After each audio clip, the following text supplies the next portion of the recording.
હાલો મિત્રો, જય દ્વારકાધીશ, જય મુરલીધર. ખેડૂત મિત્રો, માલધારી ભાઈઓ, ધ્યાન આપો. હવે આપણે સરકાર ભાવ આપે તો કે કેટલો ભાવ આપે, કેટલી સહાય આપે છે, સબસિડી. હમણાં એવો વિડીયો ચાલુ થયો, એવા સમાચાર ચાલુ થયા, ખેડૂતને સોલાર કે ઉર્જાના કંઈ પણ કામ કરવાના હોય તો સરકાર 90% લોન આપે છે. 90%, 95%. તો સરકાર પાસે રૂપિયો નથી તો આ આવ્યો ક્યાંથી? આ રૂપિયા ક્યાંથી આવે? 90% લોન આપે તો રૂપિયા ક્યાંથી આવે?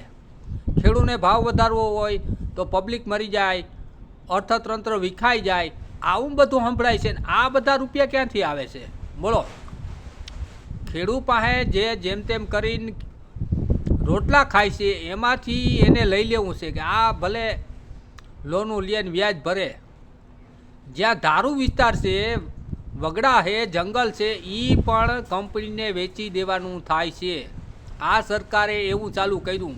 ધારું વિસ્તાર છે જે ગમે તે એ પણ હવે ખેડૂત માટે રહેવા દેવાનું નથી થતું. એટલે મિત્રો આમાં ધ્યાન આપો, ફસાતા નહીં. જય દ્વારકાધીશ.